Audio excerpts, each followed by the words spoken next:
My thing is set up. Oh, nice. My thing is set up. I just got to put it on real quick. You ready for this? Yeah, keep the phone horizontal when you put it on too. Keep it horizontal. Okay, hold on. Well, like position it so it's horizontal. Okay, you got to tell me if I'm in frame. Can you see me now? No, it's facing the outside. It's facing the door. Oh, wait. Do I do it this way? Yeah. Oh, sweet. Okay, hold on. It's not.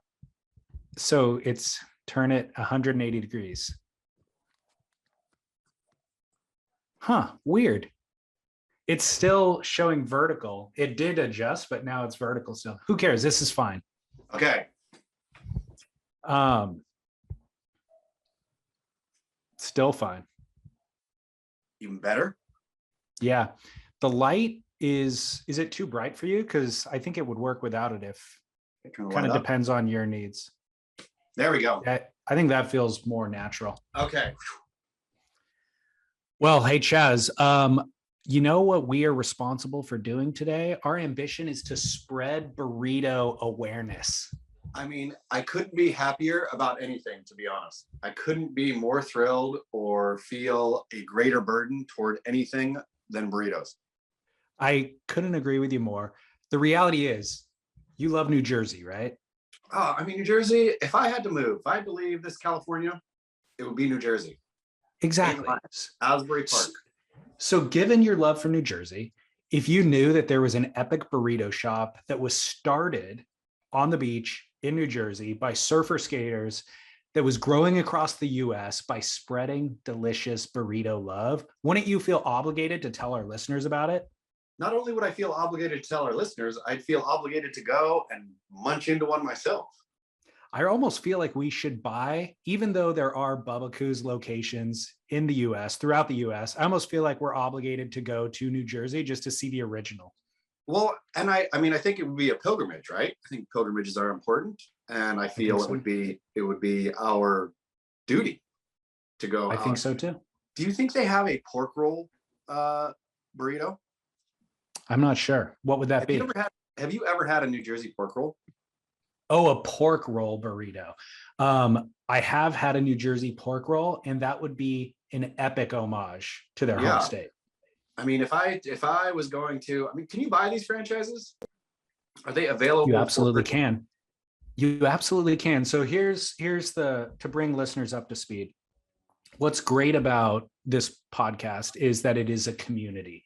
And so the community calls into the listener line. It really crafts the way that the show is produced is listener feedback. And so listeners also reach out and say, hey, I would like to advertise my business with you guys. Clearly, all of our listeners are like-minded. They need the same things. They use the same things. So I would like to promote my business through the podcast. So Bubba Coos Burritos started in Point Pleasant, New Jersey. And 2008, I think, was that first location. And so they're growing their business across the country. So yeah, certainly buy burritos, download the app, order online, all that kind of stuff. But maybe you can get rich on burritos. They're selling franchises across the country as well. So we have 2 locations in California. One is in the city that my mom actually lives in and that Chaz went to college in. So that's pretty, that's just kismet. Yeah, completely. So bubbacoosburritos.com/surf. Our recommendation is, our call to action for our listeners is to download the app. You could save $2 on your first purchase. If there's a local location, absolutely download the app, use it, save $2 on your burrito. Or if there isn't a local location, consider getting rich by starting a Bubba Coos franchise as they make their way across the US.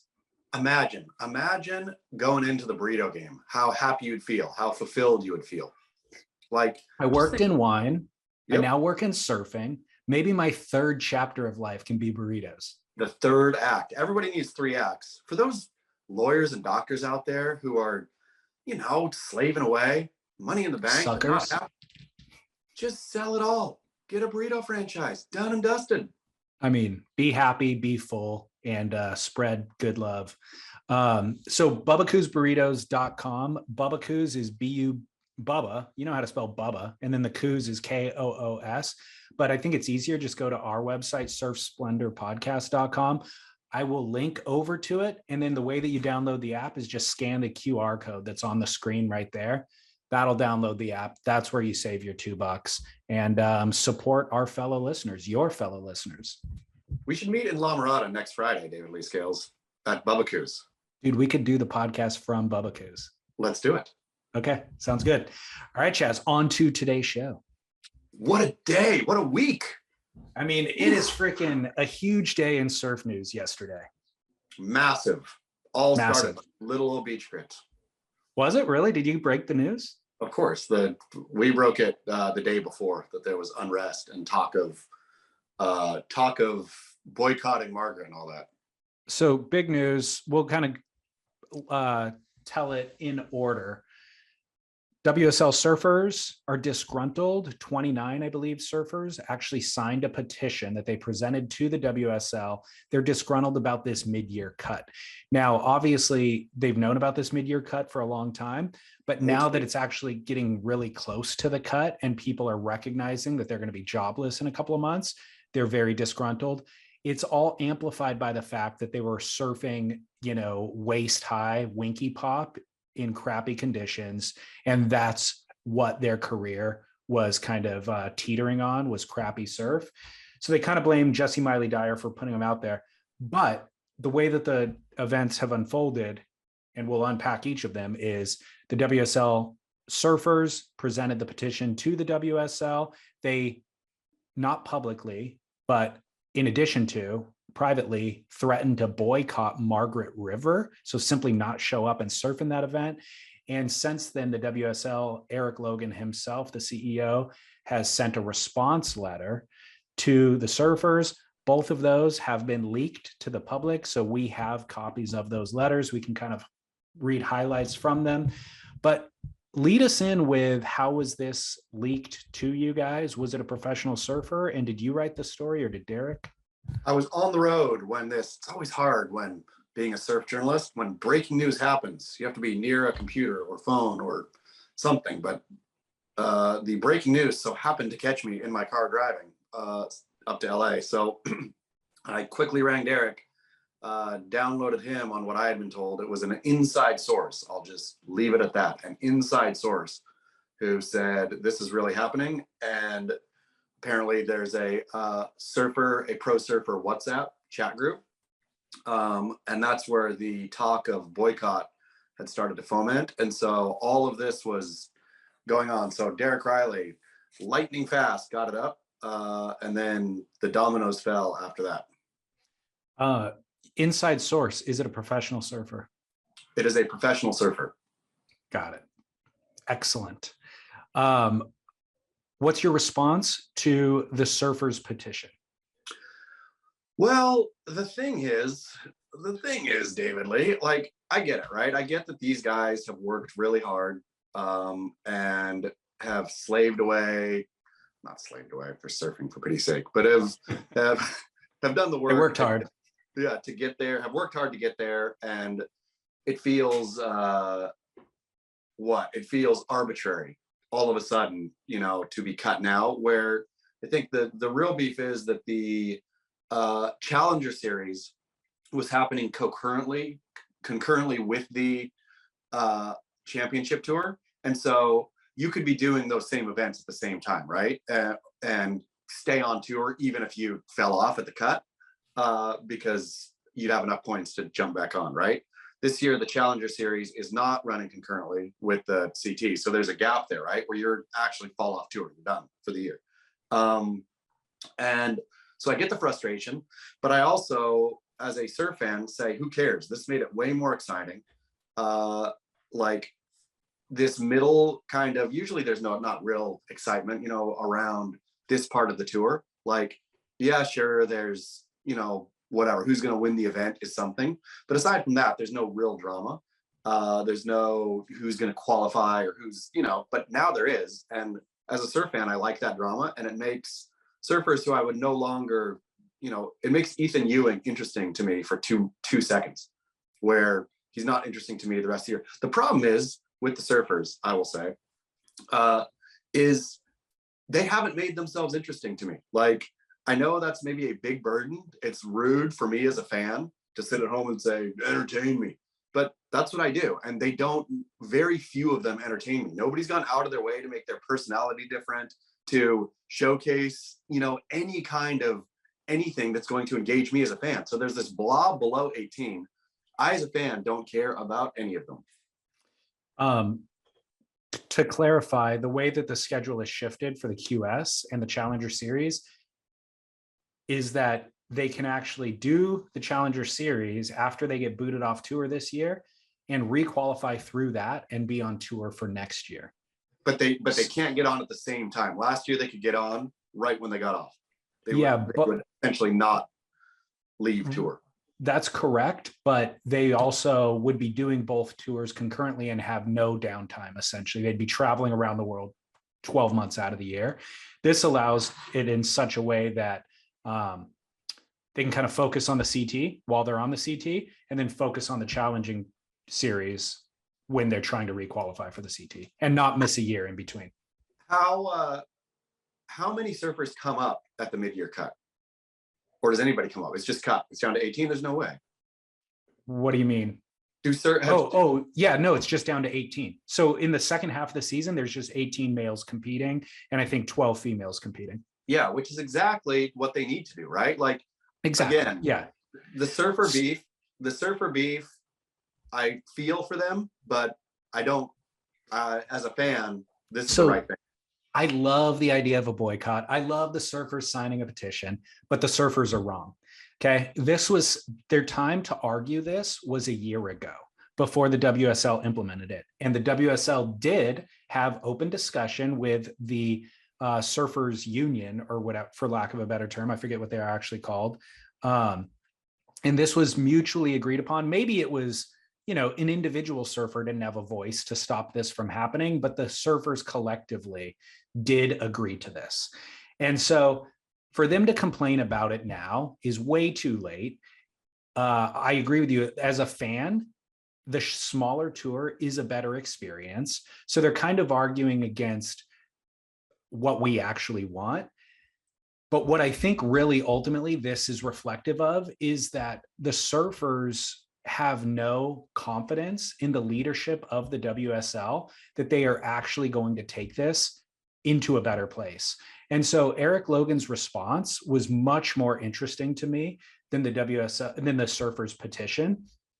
And ultimately what it came down to is he said, absolutely, we are not going to comply with you in any way, shape, or form. He spends 2 or 3 paragraphs explaining that they have sponsorship deals, basically this structure that we have created, where things get cold midway and it comes to a pointy end, creates excitement, storylines, and drama. We then brokered all these sponsor deals that are built on this model that we created. And so if we were to change the model, it would then nullify these deals. These deals are in place for years. These are all good for the business. Ultimately, we're growing a business, and you got to look at the growth 3 and 5 years from now, and it's a better, stronger, more stable business. So we are no way that we're going to change course right now. But I think all of that falls on deaf ears because the surfers have so little confidence that Eric Logan will even be working for the company in 3 to 5 years from now. I think that the surfers feel as though there's been a number of different changes in management teams since Dirk Ziff has taken over. Each comes in with these pie in the sky dreams and says they're going to do great things. None of those great things happen. And so the surfers feel, hey, at least I've maintained my job. Now you're basically cutting half the staff. You're going to drive this thing into a ditch. You're going to leave the keys in the car and you're going to walk away. And we as surfers are left here holding this shell of an organization that, by the way, now is kind of embarrassing because you made the Ultimate Surfer and you've done all these insane sponsorship deals with brands that don't reflect us, that And now I'm out of a job too. So I'm out of a job, and the potential to go back to the job is a silly looking version of what I got involved with in the beginning. I think that's where the surfers are at, but they're not coalesced enough, and they don't have enough of a direction. Like, they actually need a union. They actually need a union leader who understands an objective, because them saying, hey, we want to stop the mid-year cut. It's a stupid, you should never have tried to stop, or tried to stop that a year ago. At this point, it's stupid to stop that. The boycott of Margaret River, I think, is much more interesting. I just don't think anybody's going to actually follow through and do it. Well, I mean, that's the thing, is Margaret River comes after the cut, correct? I mean, no, it's the last Margaret event before the cut. Okay. I mean, yeah, like the thing is, so inside source information here, different and more inside sources, is that the leadership at the WSL is actually so horrible that not only does everybody who works there hate it, I mean, like, I guess the fiefdoms have sort of coalesced around certain personalities that act like little dictators, and the whole, like, apparently, I mean, everybody that I've talked to who works there absolutely loathes everything that's happening. No leadership / awful leadership, shifty, weird, based on like the whims of billionaires, more or less, right? Like, where that's not a way to run something. So for sure, to your point, like, the surfers are looking at saying, this thing doesn't survive. But I don't know how then this is not the right time for them to actually bail, like a bunch of them, like get together. They need names, but bail and start a rebel tour. Just screw it. Again, they're not coalesced enough. And who's the union sure. leader? Who's the rebel tour leader in this? I mean, it would have to be somebody with a big enough voice. Like a Kelly Slater, for example, could do it. Like, Kelly could say, okay, I'm going to take this thing is broken and not going to work. I'm not going to take all you stinking, bottom feeding surfers, but John, I'm going to take the actual best 18 surfers in the world, and we're just going to go start our own tour. So long. I completely agree that he would be the fearless leader. I don't think that he has any desire to do that at this point. No, he definitely doesn't. But I think like a John wouldn't. I mean, I think you could get Fernando. Fernando should just go in and offer. Fernando Aguirre should go in and bankroll, like, just getting the right surfers, getting the right spots, 3 or 4 a year. Just do 3 or 4 best waves a year. Done. I got an idea. Bob Hurley. Oh, Bob Hurley, and he could do it with kind of the marketing and benefit his brands that he's currently involved with. You know what I mean? Like, he wouldn't have to do it necessarily. I don't know that the Kandui Group Holdings has enough bankroll to like really get a new tour up and running. But if Bob Hurley was the spearhead who kind of conceived of the whole concept, because he is, I believe, altruistic for surfing. Like, he wants the best for surfing, and he understands it on a very, very kind of intimate level. He understands what's good for surfing and the essence of surfing. He's also entrepreneurial enough to actually organize the fundamentals of something like this. Then he also have brands that he's associated with that could actually benefit from the marketing of something like this. And of course, clout with the surfers. The surfers would completely trust him. So I think he might be the guy. Very good call. Here's the thing, though. You want to know the underlying problem here? Yes. I watched my first day of pro surfing yesterday at the Bells event, right? It was pumping, correct? No, it was good. No, yeah, not pumping. It was good. It was quality surf, right? Like, overhead, running lines, nice walls for these surfers. I mean, all you can do basically at Bells is turns, but like, it was a quality day of surf. I was watching it, kind of half watching it, and then thinking, I literally do not care. Like, this is so boring to me. This is the thing that I'm invested in, for years and years and years. This is my job, more or less, covering this thing. I do not care. I couldn't care less, in fact, about watching this right now. If it's not reaching me, there's something substantially wrong with it, where I think smart people, Bob Hurley included, need to get together in a room and say, how should professional surfing actually look? Let's break it all. Let's break the heat structure. Let's break 30 minutes. Let's break let's break it all and rebuild it. What do people actually want to see? And how can the best surfing actually be put on display? How long should it run? Literally reimagine it from the ground up, because what it is, 18, cut down to 18 is a lot better because it's less fat. I still don't care about that dumb structure, like 30 Right. minutes in the water, blah, blah, blah, blah. It's boring. It is boring me to tears. It should be 8 to 10 of the best surfers in the world. They don't even need to be the same 8 to 10, because the best surfers at Pipe might be different than the best surfers at J-Bay. But it should be 8 to 10 of the best surfers in the world. We pick them for the venue, and they surf the peak of a swell, and they can target it because it's a lot easier to move 8 people than it is to move 100 people. And you said that yesterday at Bell's was good. I would make another addendum to that, in that 4 hours of it was good. When the waves were good, when the waves were at their peak and the tide was low, it was good. Yeah. And I watched, I guess it would have been 2 days ago now, the John versus Joao heat. Spectacular, phenomenal heat. The only reason I watched it was John, and then the rivalry that was set up between the two of them at Pipe. So I wanted to kind of see how that gets resolved at Bell's. But I tried watching the days leading up to that, and it was windy and small and crappy. I had no interest. So when it did get, quote, good, it was really only good in contrast to how crappy it was before. But it wasn't good compared to Pipe earlier in the year. It wasn't good to J-Bay compared to J-Bay or G-Land. I mean, Bell's is a slopey wave with slow sections. So you get 1 or 2 individual cool turns on a ride, but a lot of it is downtime and not interesting. Watching Goofy Foots, I know this is probably rude, but watching Goofies at Bell's too drives me crazy. Like, no matter how, even the best of them, like, they'll get one kind of sick slidey turn in at the top, but man, I do not like the backhand attack at Bell's. So that's the thing. Miguel Pupo surfed an incredible heat yesterday, and when he fully lined it up, the turn in the critical section, it's so impressive. But again, only because you know that it's hard to find the critical section on that wave.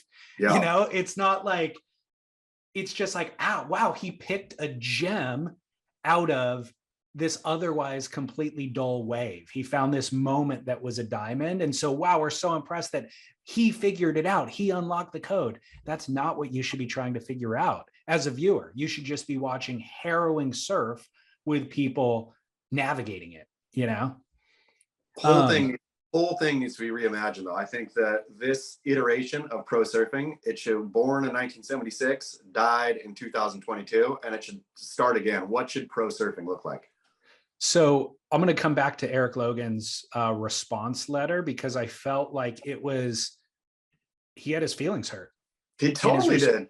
So this is again back to, a corporation should not have feelings. They should be operating in the best interest of the corporation. And again, his first few paragraphs did speak about the corporation and the growth of the brand and the deals and all that sort of stuff. So I think that's fine. But towards the end, he says, I feel obligated to say that the petition was painfully untrue in many respects and wrongly attempted to portray an adversarial relationship.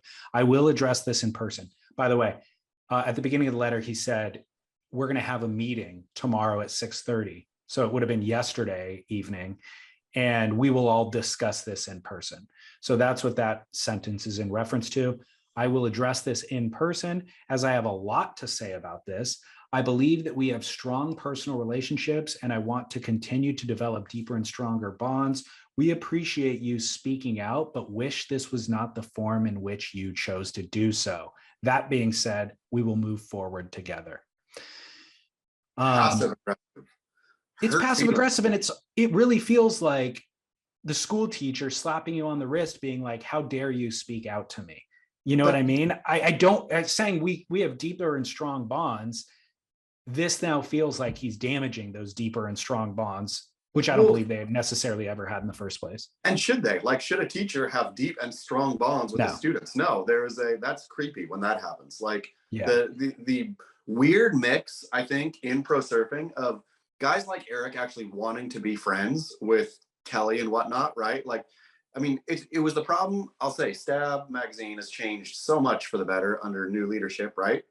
Like, I think they're doing some solid work. But previously, I think in the Ashton years, like Stabs wanting to be friends with surfers, like that clouds everything, right? Where I feel that's the same with the WSL is you're wanting to be friends with them, and you're wanting them to like you, while also, and that just shouldn't be any part of the equation. These deep and strong bonds, who cares? Who cares what those are?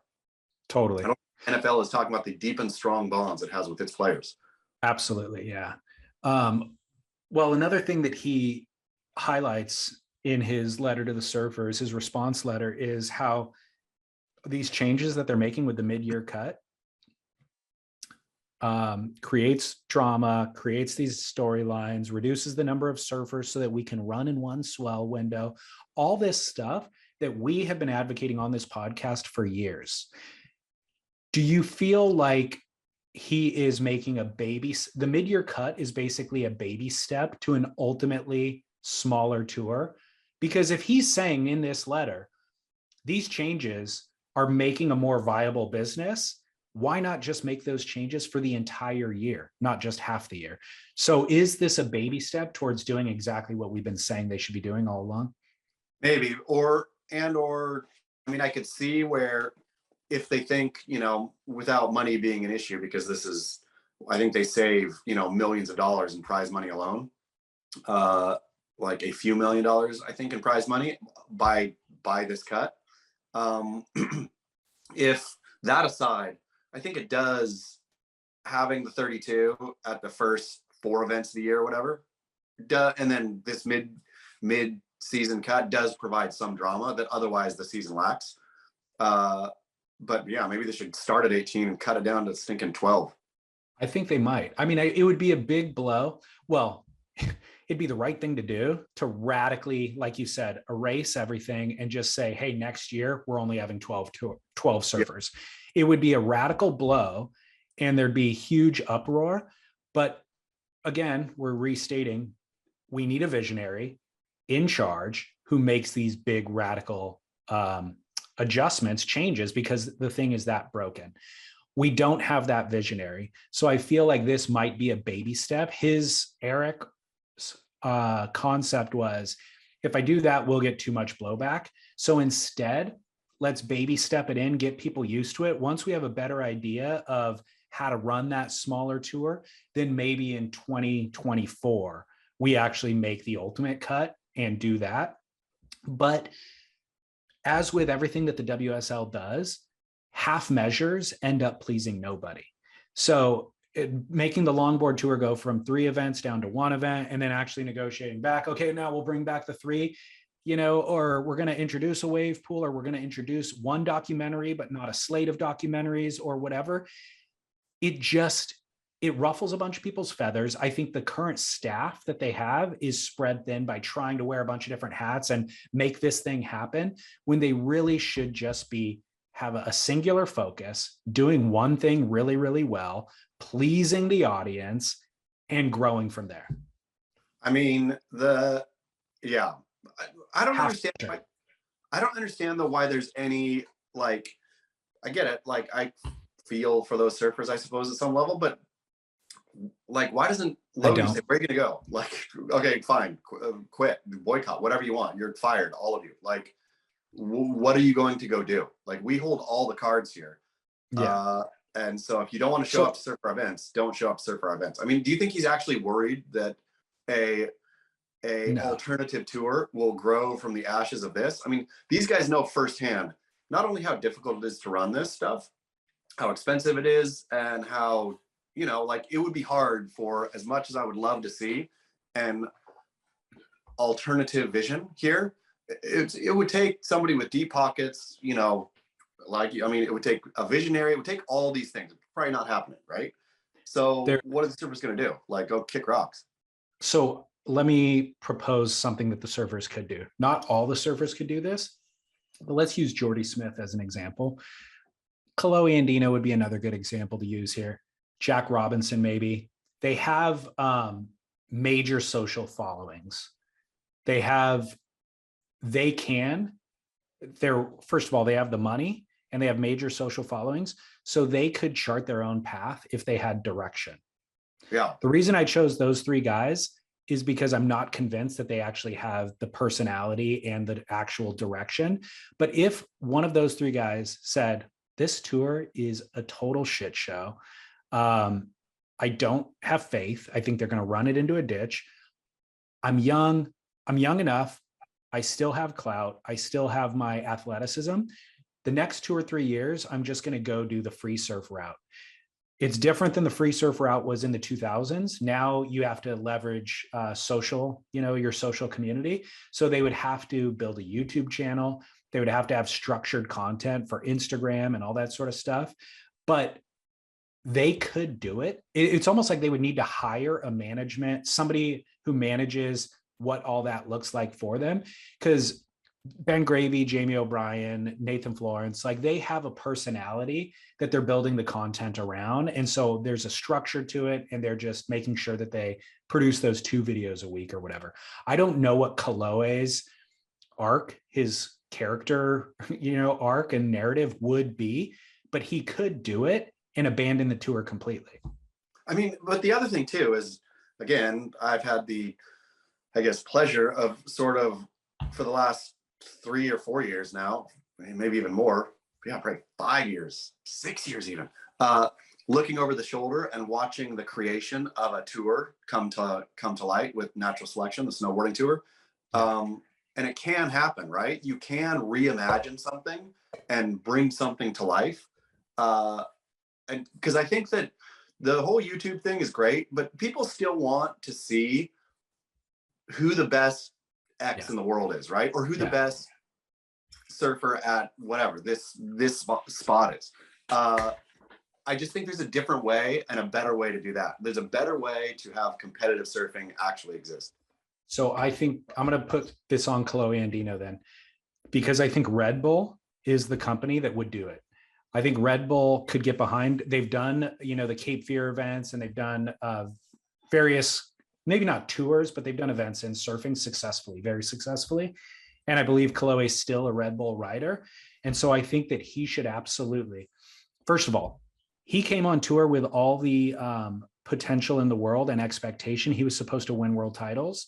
He's been on tour now for a decade. He hasn't won a single event. Okay. And so if that's not enough of an indicator of writing on the wall, I think he's the guy who could pivot now, convince Red Bull, come with me. We did it last year when everybody was with COVID, when COVID was happening and they weren't running the tour. We did the Reckless Isolation video thing where I brought a small group to Epic Surf. We created this film about it. Now, from now on, we're not going to create a film, but we're going to create a series of events. You guys are going to be responsible for the media and the distribution, and we will interrupt and disrupt the current professional surfing as we know it. I mean, that's part of why I love Natural Selection. I've written about it. I've talked about it, is that sort of idea of people aren't coming up through this weird nebulous feeder system. Like they're not getting points and stars and whatnot for surfing, or in the case of snowboarding crappy mountains.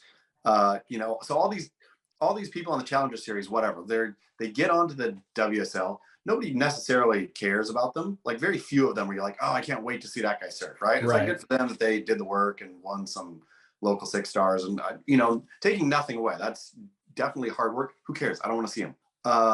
The pick, like Kaloe did with Reckless, pick a crew of people, right? They don't have to be on tour. They don't stinking throw Nathan Fletcher in there. Throw a bunch of people. The fact that Mick Fanning outsurfed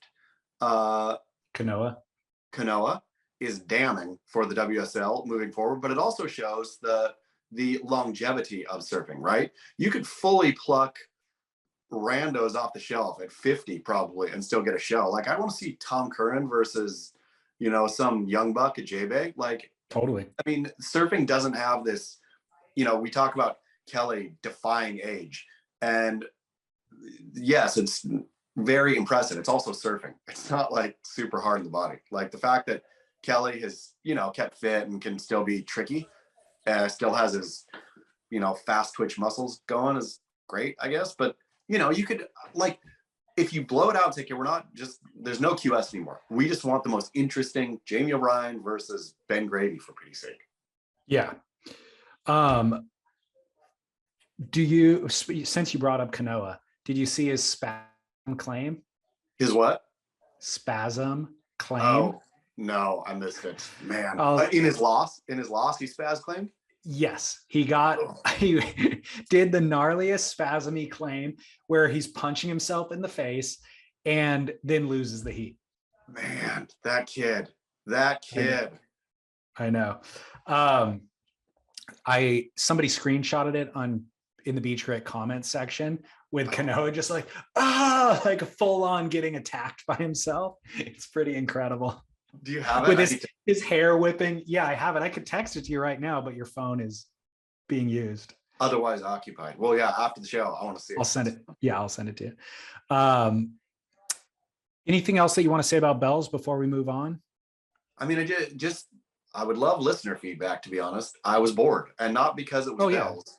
Not because it was Bells, or not just because it was Bells. I was bored by the idea of professional surfing. It was like somehow the light finally went on. I was like, who's going to watch this? Who's it being built for? Like, where do they think extra fans are coming from? They're losing me as a core fan. Can't hear the stinking drone of the commenters anymore, right? Or the commentators. Like, except Laura Enever. Laura Enever and is great. I mean, which they finally got smart. How long did it take them, though? I saw them advertising it. Like Laura has her own channel or her own show now, right? Are they still advertising that? I saw it advertised. Did it get cut? I don't know. They advertised it at Pipe. It's a YouTube show. Yeah. And then the WSL Studios news broke that team was being cut. And so I didn't know if she was going to lose the show because of that or are they? I don't know. But anyway, yeah, Laura's a star, but there's such feel like Bugs, legend, but man, doddering, poor guy. Well, Laura, by the way, did talk about Kanoa's spasm claim, whereas everybody else would kind of ignore it. She did reference it and kind of poke fun at it. I mean, that's what they should do nonstop. There was did you see, maybe you didn't, if you're not a basketball fan, I think it was the Timberwolves beat the Clippers to go in a play-in, right? In the NBA. So they won game to get into the playoffs. They won, they're going to the playoffs. They had such a spastic celebration afterwards that the NBA TNT crew was just dying laughing, making fun of it forever, which is exactly what surfing should do. Like, the booth should have been rolling around on the ground, making fun of Kanoa. And the fact that he lost. If the Timberwolves then lost, if they celebrated a 3-pointer with 5 seconds left and then lost, it'd be even more comical, you know? I mean, and just to ignore it, like, again, I mean, can't say anything more bad about the commentating team that I haven't already said. Yeah. Well, to finish up and to touch on what you said about them losing you, here's the ultimate damning kind of statement. Not only has the WSL not grown the audience in the way that they wanted to, they've now lost their core audience. You and I aren't watching. I've watched a grand total of, I'd say, 50 minutes of this event so far over the course of 3 or 4 days. So they're losing their core audience, and then they're losing the surfers. The surfers are now threatening to boycott going to Margaret. And I would love to say that they've lost Gabriel Medina as well, but that's probably not necessarily related. But ultimately, I think... Well, I mean, clearly they lost him this year. If it was a compelling thing, he would have done the tour, right? I mean, I don't know what mental damage he's... Well, they've lost Joel Tudor. They've officially lost Joel Tudor. I mean, he's lost all... I mean, they've suspended him, but before they suspended them, he openly stated his loss of confidence in their leadership and what they're even doing and that they don't even get it. So, you know, for surfers, for the kind of their own world champs to take a walkabout for a year or two because it's not that important to them, that's an indictment. Yeah. I mean, it's a damning indictment. Yeah. Well, we have a bunch. I had 19, believe it or not, listener line calls this week that I had to sift through. Yeah. But we've got a couple of them that we're going to play. And the first one is, of course, from our favorite caller of all time. Hey guys, it's Hannah again. So I know how much you love talking about Will Smith. So question for Chaz, what is the dollar value that you would pay Will Smith to smack Ashton in the face? Just want to know. I think it would be pretty funny. Bon voyage! So wait, the question was, how much would I pay Will Smith to smack Ashton in the face? Yes. Oh, nothing. I would feel sad. I would feel sad for both of them, to be honest. Really? It would be such a sad scene, right? Will would be. I Will think would there's be a better sad. pick. I love the spirit of the question. Yes, the spirit of the question is great.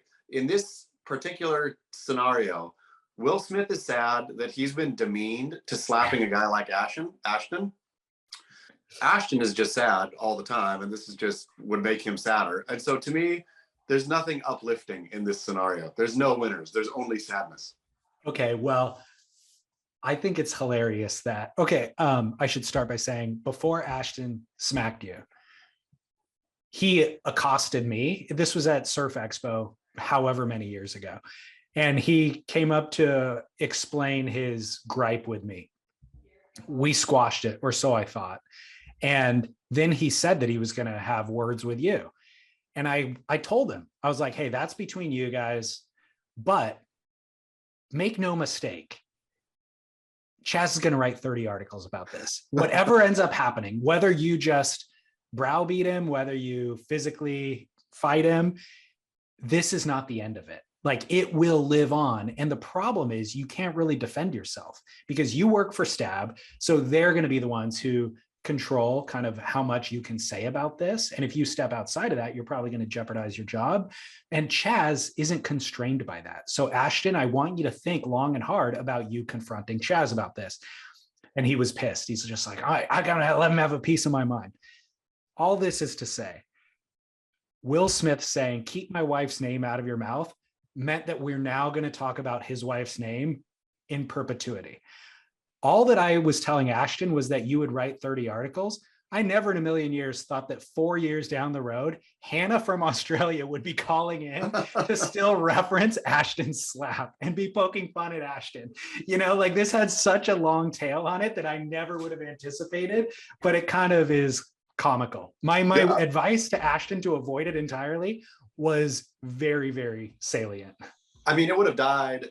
There would have been a couple more pokes, and then it would have gone away forever. Here we have Hannah from Australia calling in specifically to connect the Oscars with Ashton smack of you. It's a gift. And somebody else commented after that Will Smith thing, they go, oh my gosh, it just dawned on me. I've been listening to the podcast for years, and I see the image. I never realized the image was Chaz's face being smacked. Because I knew about the face smack. I knew, I just never put two and two together that the image that you're using for the podcast is him getting slapped by Ashton. It's really funny. It's funny. The other day, like maybe last year, I was bored. I had just finished like a first draft of Bank Robbers and had it into the publisher. So, wasn't going to be able to work on that for 3 months or however long it takes editor to get it back to me. And I was thinking about the slap, the Ashton thing, and thinking it was maybe the most pointless event, the most absurdist, empty of meaning event that has ever happened in professional surfing. And so I thought, I'm going to write like 20,000 words about it. And so I really started. I think was 5,000 in when I gave up, but like every detail, just really mining the most pointless thing that ever happened in surf for the longest story. That's funny. Well, 20,000 words have already been written about it. Maybe not all at once, but you want to know what's crazy? Talking about the book, my dad texted me yesterday and he said, this is Chaz's cousin. He spoke at our church in 2020. Yeah.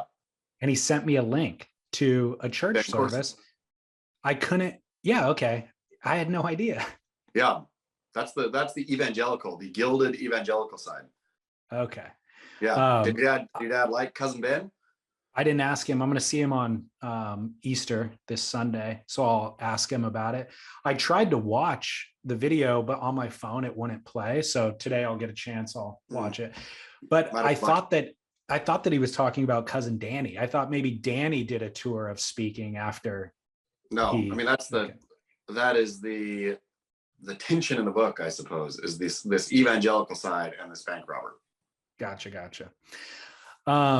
So back to Hannah's call.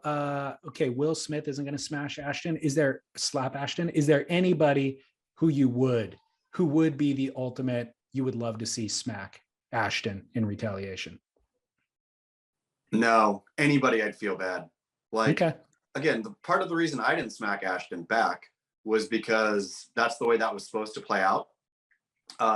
Ashton getting physically humiliated after years of online humiliation, he didn't need anymore. Got it. Wow, you've changed. I mean, I still like to humiliate him from time to time online. He just didn't like that. The amount of humiliation I'm willing to dish out on someone has a limit. Okay, you've changed. Listener line call. Okay, this is my anonymous phone call. I am not the salad days dude. Okay. So I just want to vent, barrel or no, paddling out with a pro's surfboard when you're not a pro. In the water the other day, and this guy paddled out, stickers all over his board. It was the Volcom sticker on the nose that tipped it off. And I'm like, is this guy just paddling out in some pro's board? He was not a pro. So we know the answer to this, but barrel or no, paddling out with a pro surfboard covered in stickers when you're not a pro. Discuss. Get barrel. A tough one, David Lee. A real conundrum, this one. Is it?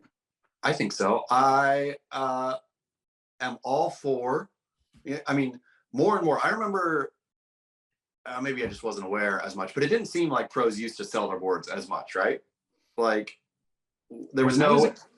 When I was a kid, when I was a kid, though, you could go to the local surf shop, like Huntington Surf and Sport had a rack of used boards, and it was their team riders. So you wouldn't see Kelly Slater's surfboard there or anything, but the local pros, like Brett Simpson's boards, might end up there or something. That, and I suppose that social media and social or online marketplaces made this a reality, right? Where now there's an actual marketplace. So pros can sell their board here. This middleman can resell them to you. So this thing has become now legit. Part of me thinks that the board you buy surfboards are works of art, right? I think they are. I mean, I think they're functional works of art. I think the board you buy, the pros board you buy with the stickers on it, that's part of that surfboard's DNA in a way. To change that is to do an injustice to that board. So you go and embarrass yourself by having the stone on the nose out there.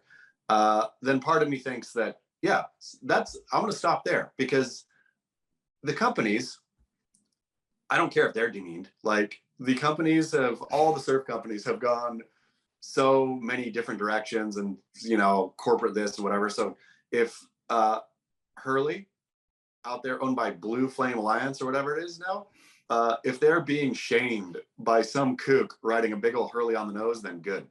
Yeah. Well, do you think that having the pros mojo on the board helps elevate your surfing? I would like to hope, or like to think, that when you're paddling in, I mean, the times that I've had to ride a pros board, I wanted to think it made me a little more self-aware of not bringing great shame upon that pro. And so made me, I don't know if I surf better, but I was definitely probably trying harder. Yeah. So I have two experiences, because I did grow up buying used. I didn't own like a custom board or even a brand new board until I was probably in my 20s. I exclusively bought used surfboards because the price difference was, I feel like when I was young, I could get a used surfboard for $150. Yeah. And a new one was $450. And so it was like, well, I could buy 3 used ones, and I wasn't good enough, or I was learning along the way. So I wanted to try a bunch of different things. I don't want to commit to one. Anyways, I remember walking down the beach with a Ryan Sakel, who's now a surfboard shaper in San Diego. But at the time, he was a young professional in Huntington Beach, and his dad had a shop on Main Street, still does. And so his Ryan's boards would end up on the rack used that his dad shaped. And there was always new ones in there because you'd go through a ton. And so I could kind of go through there and pilfer, but I left the stickers on. So I'd be walking. I remember one time in particular, walking down North Side on the sand, and some older, better surfers pointing and making fun of me. They're just like, "Oh, so you ride for HIC? Oh, real shredder, huh?" And I was just like so shamed. I was embarrassed completely. Yeah. You know? I mean, the better call is, of course, take those stickers off if you don't want embarrassment. But I'm going to say, be bold, leave them on, suck from the man. I have a photo that I posted on Instagram a couple months back. My mom came over and brought like old photos from her garage. And in there was one of me when I was 16, maybe 18, on the beach at Trestles in a wetsuit holding a surfboard, a shortboard, a TNC shortboard. And if you zoom in on that photo, you can see the ghost of a Caton sticker on the nose. Oh, yeah. So it was a used board that I learned because I got yelled at previously with that Ryan Sakel board. So I scraped the Caton sticker off, but it had been bleached in there. And it's kind of faint, but if you do zoom in on that photo, you could see that. And so I don't even know who was riding.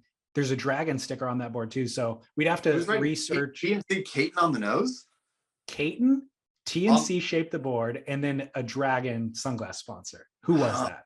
That's a real mystery. The listeners will know. Yeah. We'd have to dive deep into the Surfer Mag archives from the late 90s. So some listener right now knows automatically who it was. Yeah, Tyler Brewer. He knows. Yeah. Okay, this is kind of in tangent to that call. David and Chaz, this is Darren from Rhode Island. I'm commenting on something Nick Carroll had said on the Pro Dam podcast. I don't know when it was, but he was talking about surfers culturally, and I think he was right on point. Surfers aren't usually on the cusp of like real good thinking or progressive or really anything, but one thing we were counter to is employment. Like work in the traditional job comes into direct conflict with the needs of surf. So, you know, it comes into conflict too with like families, and we've all, you know, bagged things and pissed people off. So I guess I'm getting to a barrel or nah.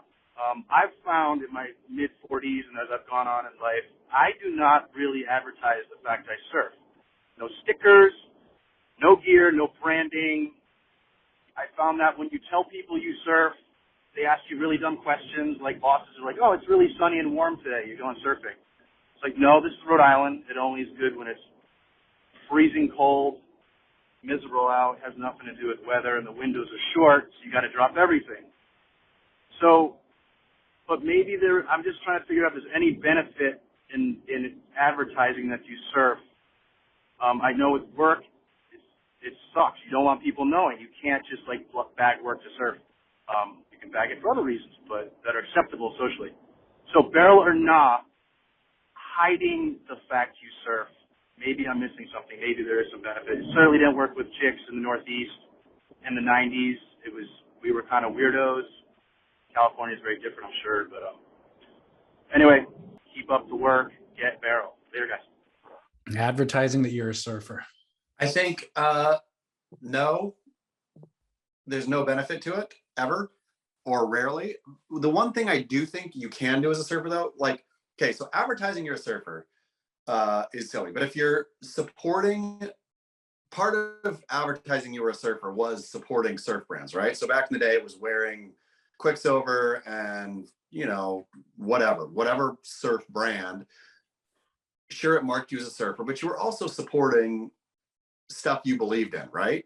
Yeah.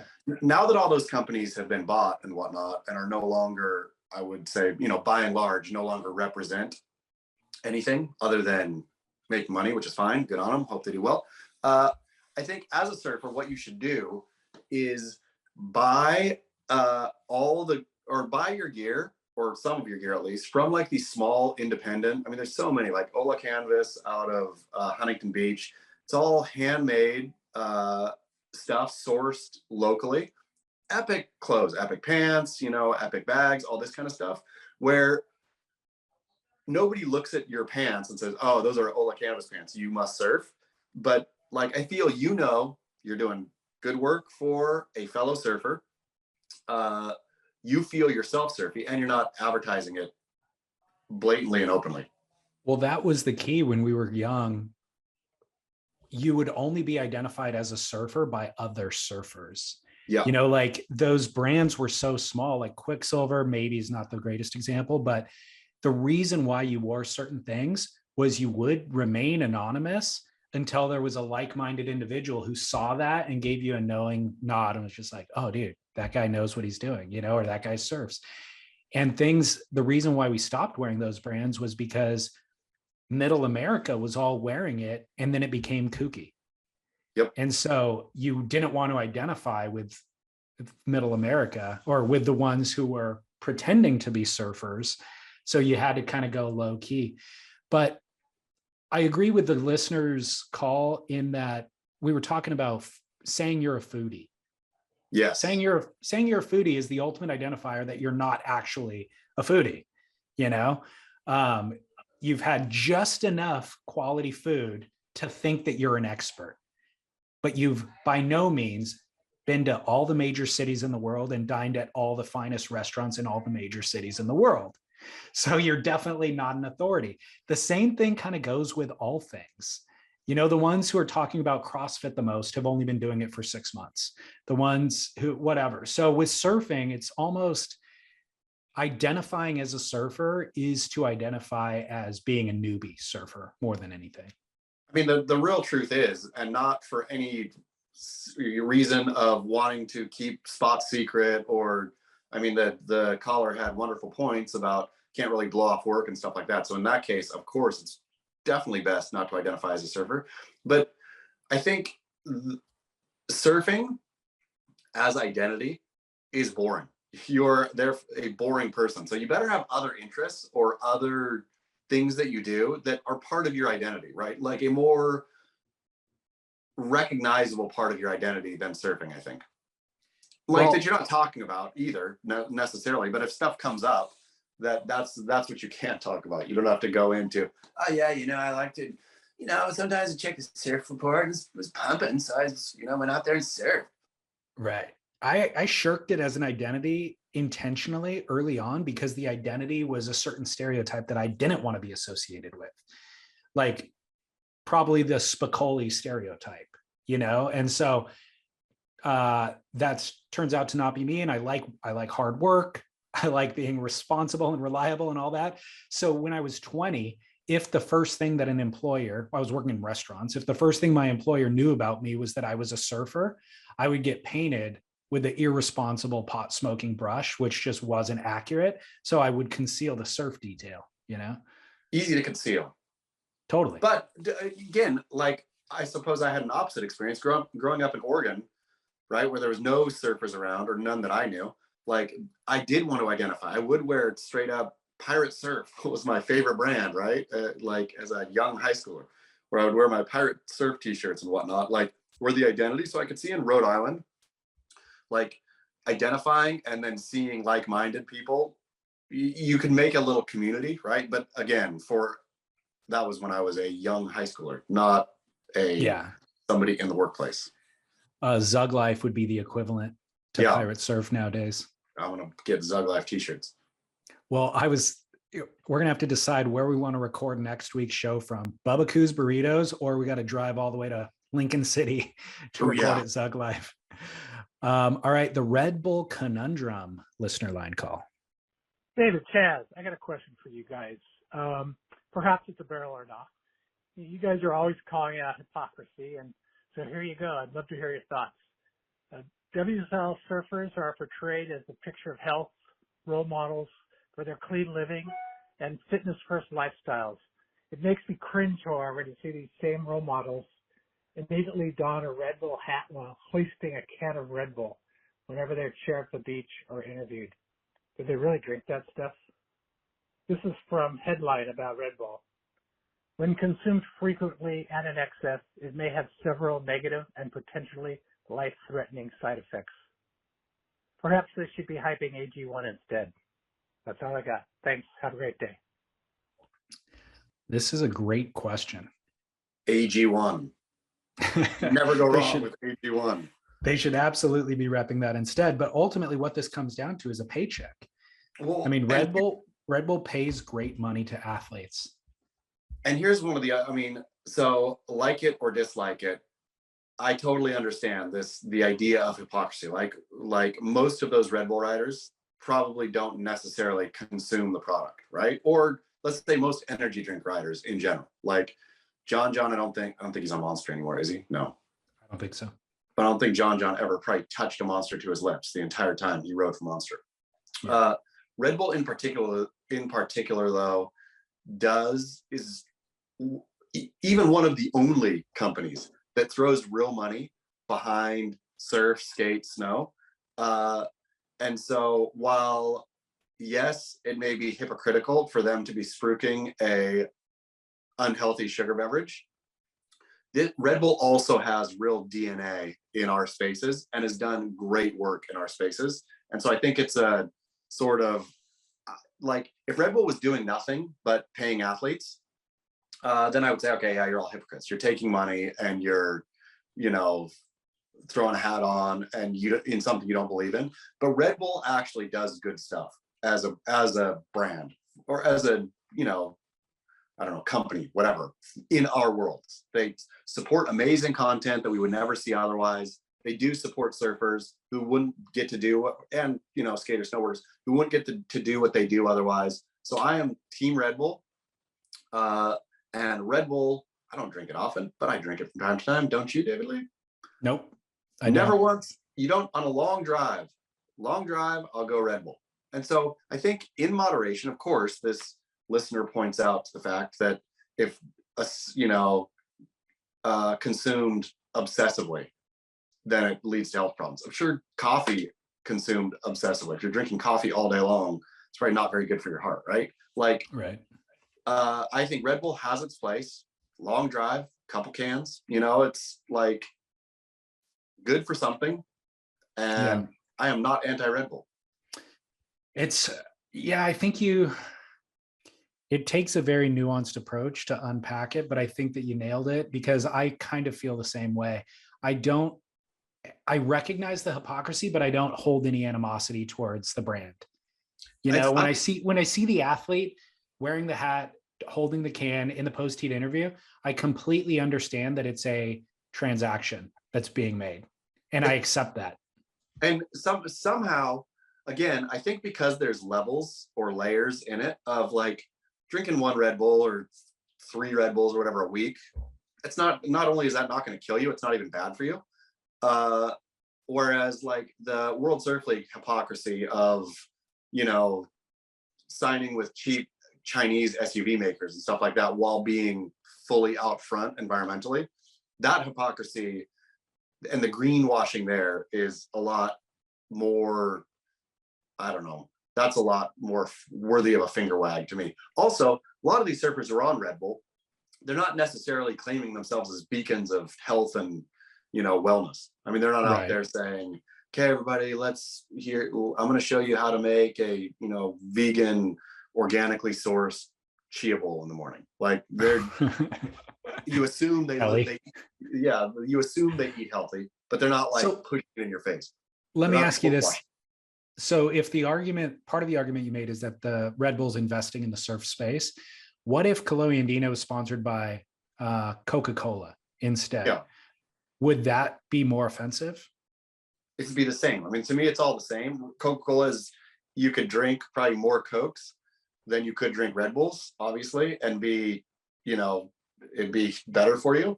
But again, if you're drinking like big 24 ounces of Red Bulls a day, that's a bummer. If you're drinking that of Diet Coke a day, that's a bummer. Like Red Bull to me falls in the fine in moderation category of everything in life. Yeah. Well, I'm glad that call came up, because it's something that had run through my mind a million times before. I just never actually verbalized the thought or even analyzed the thought beyond it running through my mind. So good call. We've got another one from many time caller Shukin in Hawaii, referencing a call that we had last week about Wade Tokoro. Aloha, David and Chaz. This is Shukin calling. I am very much appreciative of Steve's call from Japan about Tokoro versus Tokoro. And I've been struggling with that one for a long time until I heard Wade introduce himself as Tokoro.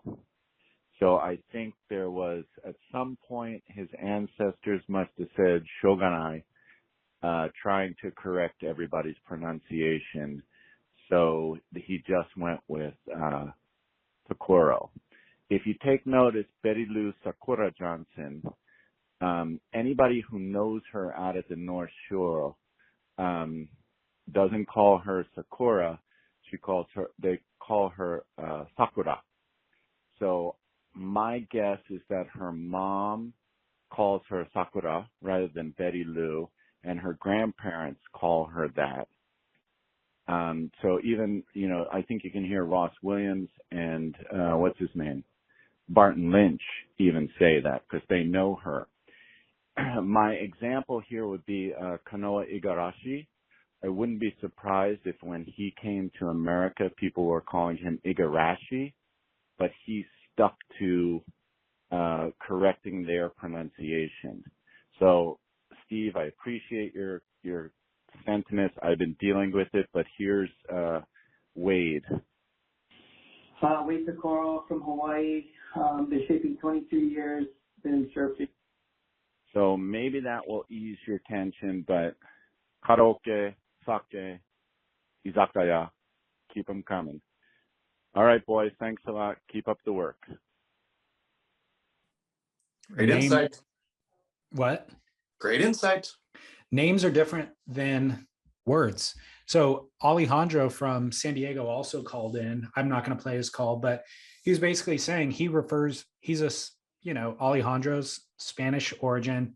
He's a Spanish speaker, but he calls himself Alejandro. He says it Americanized because running into the stumbling block of people not being able to pronounce it and all that, he just adopted the Americanized version. And it sounds like that's what Wade Tokoro did as well. Sure. And I think names, you're the arbiter of how you want to be called.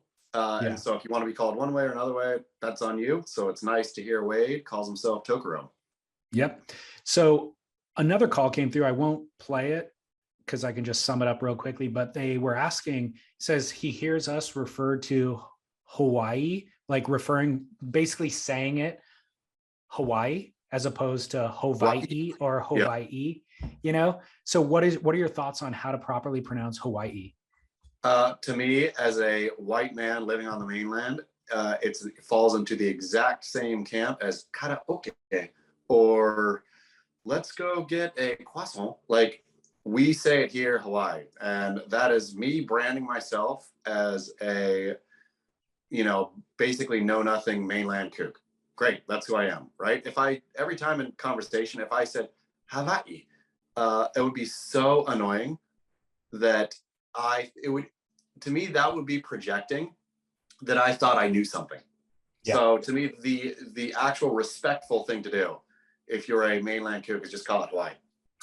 So there's an in-between. So Hawaii, or what about right in the middle? Hawaii. Yeah, sure. I mean, put the apostrophe in between the two I's, but don't use a V instead of a W. Yeah. Great call. I think that's a compromise. Yeah. Yep. Okay, perfect. Middle way. One clickbait or true grit or clickbait crap that I'm going to give you, because this was my favorite article that was written on Beach Grit this week. Quote, help. Middle-aged surf journalist attempts to understand modern, mostly male and cryptic hand gestures a decade after they should have crested. ! I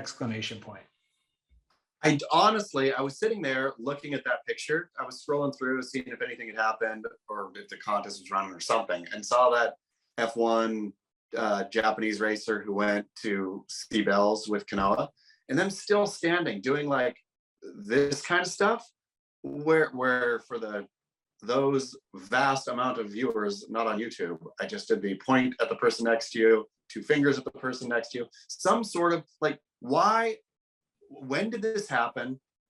How has it not gone out of fashion yet?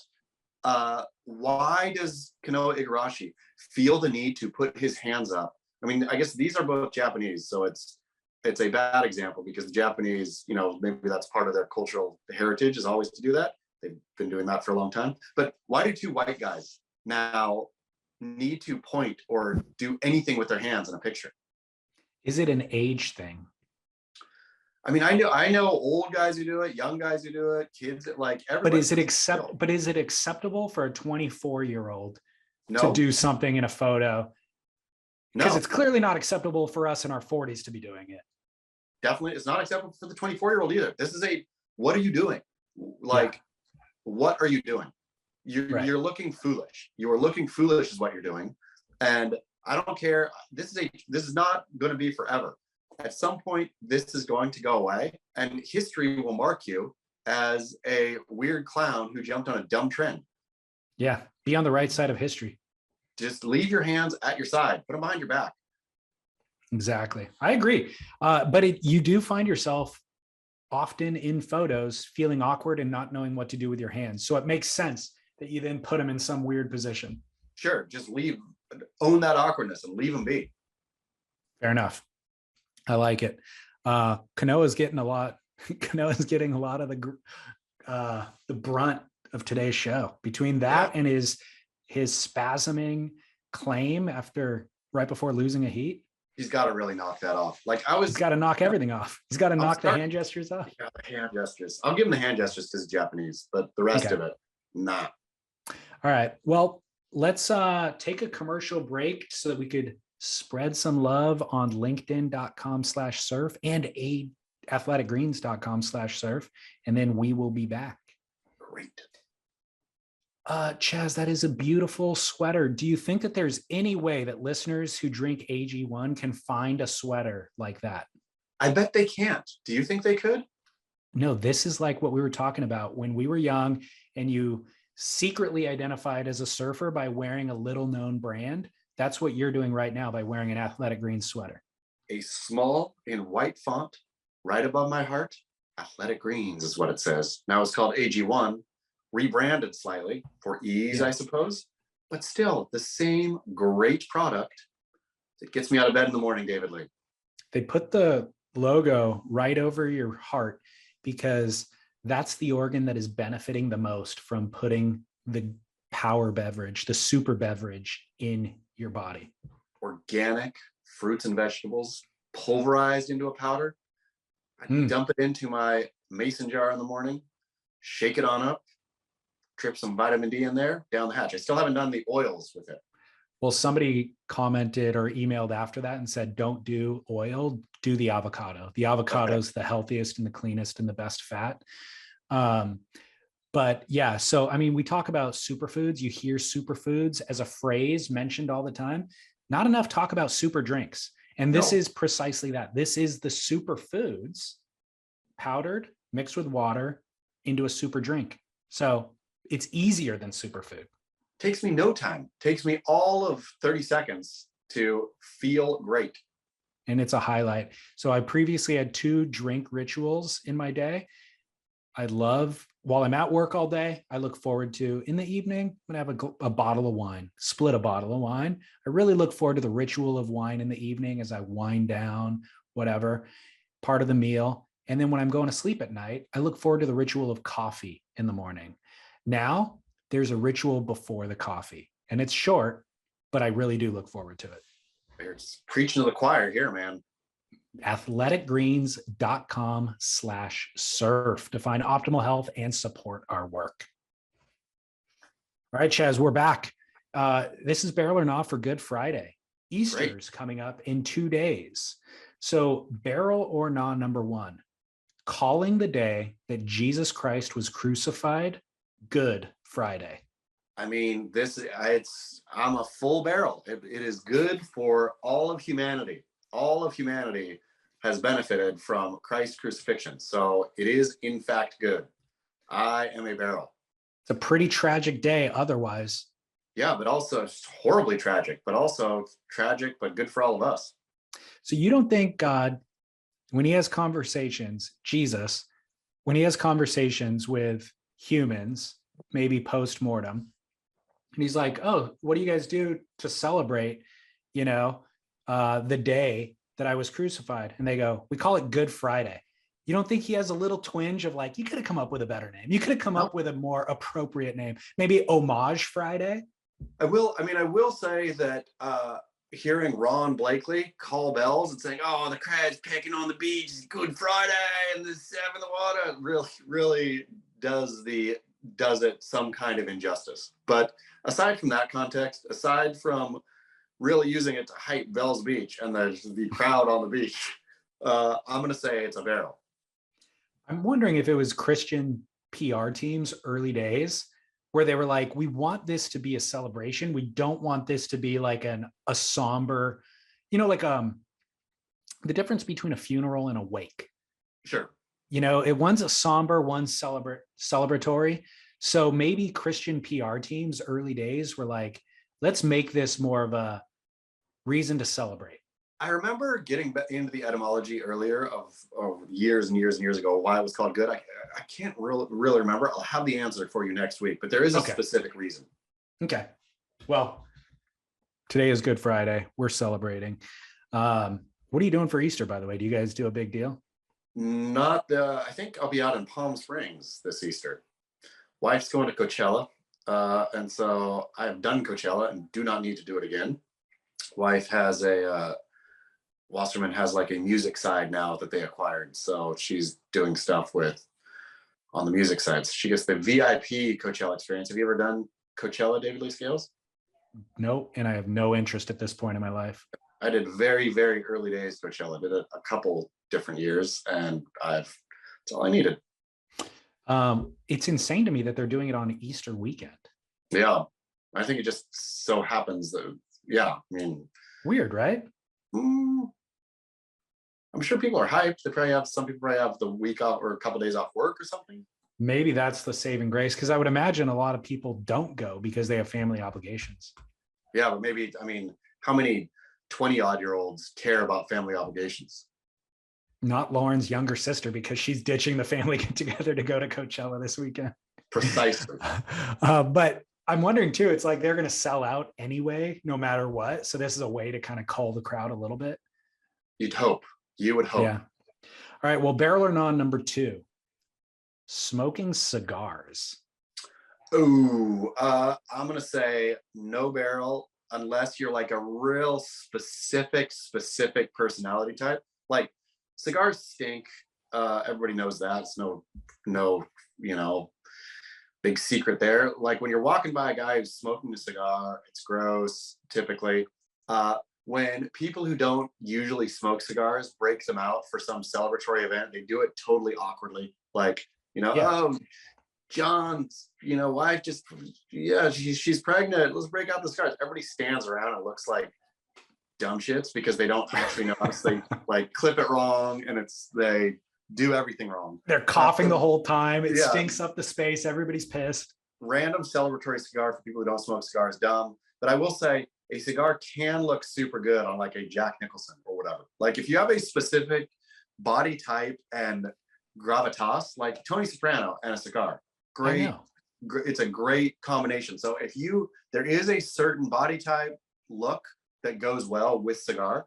If you're one of those, have at them. Barrel for you, nah for everybody else. I'm fine doing away with them entirely, except there's been a couple of things in my life that I completely did not understand until a light bulb went off. And then, whiskey, let's say. Oh, yeah. At some point, I'm like, that's disgusting. I take a sip, it's gross. And I'm like, if I have to force myself to like this, then what's the point? Yeah. And then eventually my taste matured. People explained it to me. I got some education, and then I taste it now and I'm like, wow, this is fascinating. This other one over here tastes entirely different and equally fascinating. Now I want to learn more about it. and I find myself liking something that was previously disgusting. People explain cigars in the same way to me, people who are actually into them. And they're like, one day you'll come around. And so I'm wondering if I just haven't matured enough. You will not, I don't think. I think tasting the difference in tobacco smoke is a lot different than tasting the difference in a peat whiskey versus a bourbon. There's a documentary on Netflix right now about this. I can't believe I can't remember his name right now. He was this super famous dude in the UK who started as a DJ, who then became like a television personality. And he had a bunch of TV shows. He existed for 50 or 60 years. He was knighted. He was friends with Princess Di and Charles and all this. Turns out he was a pedophile all along. And part of his why people loved him was he was doing all this philanthropist work, building children's hospitals. Turns out he was using those hospitals to enact his crime. Anyways, it's a crazy, crazy series. Oh, Jimmy Savile is his name. Okay. It's called Jimmy Savile, a British horror story. And it's a 2-part series. Fascinating. Anyways, I bring it up because he's smoking a cigar the entire time. And you see him when he's young, and he does own it. It works really well for his look. But as you watch him age, you see his teeth eroding and browning. And so when he's in his 20s smoking the cigar, it looks cool. When he's in his 70s and he's still got that cigar hanging out and his teeth are the same color as the cigar, but there's fewer of them, That's gross. Like, disgusting. Not a good look. Disgusting old man. Not a good look. Yeah. At any rate, I'm going full gnaw on all cigars. I'm going. I'm sorry for leaving. With slight. Okay. Well, I just left the taste in your mouth of a cigar with that Jimmy Savile story. All right, final barrel or not, Destruction Derby. Oh, these seem like they haven't been around for a second now, or haven't been they need to come back.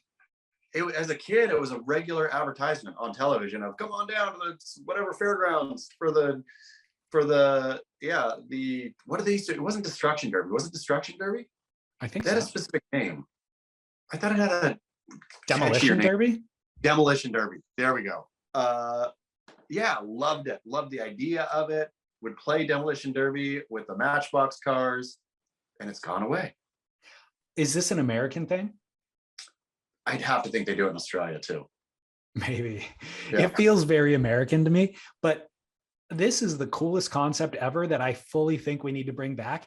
The idea of, like, I understand people have sports cars and they want to take this out for a stroll on Sunday because it's beautiful and it's a perfect piece of machinery, all this kind of thing. But the idea of nurturing a piece of machinery to go out there and demolish is also really fascinating to me. Like, I'm going to get an older car that's pure steel, that's way too big, just so I can crash it into other people and damage theirs more than I'm damaging my own. I think the dumb idea of battle bots, of battle robots and all that took the sheen out of the Demolition Derby. Good point. And that's like worthless. You're not in the robot, you're remote controlling the robot. Like you in the car smashing up another car. That's fun. And who hasn't had that moment of road rage where you just want to drive your car into something? Like fulfilling that car lust would be great. That's the ultimate right there, is to not have a sanctioned demo derby, but just to have a beater car that you drive on the road just so that when somebody enrages you, you can crash into them with impunity. I wonder if we could set up a grit demo derby. I wonder if anybody has like a farm big enough somewhere LA adjacent that we can all drive a crappy car to and really have at it. I mean, if you have a crappy enough car, it's not worth anything. It's kind of a hassle to get rid of. Maybe you can get a tax write-off, but even then, what, $1,000? It's probably not worth it. Way more worth it to drive it out to that ranch and crash into people. Into it. I love this idea. Me too. Let's bring it back. Okay, Demo Derby, sponsored by The Grit. All right, well, hey, wonderful show. I'm super curious to see how the whole WSL thing plays out, and I would love a boycott of Margaret River. Oh, I mean, they really should now put their monies where their mouths are, because the ones we're getting cut off tour, it's sayonara anyway. So why not go out with a bang?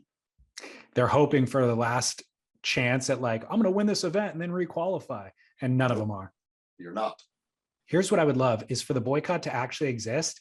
And you know who shows up at Bell's? The 10 surfers that we actually wanted to see in the first place. And this is like a sneak peek at the tour that we've been fantasizing about. Yeah, I hear you. it'd be perfect.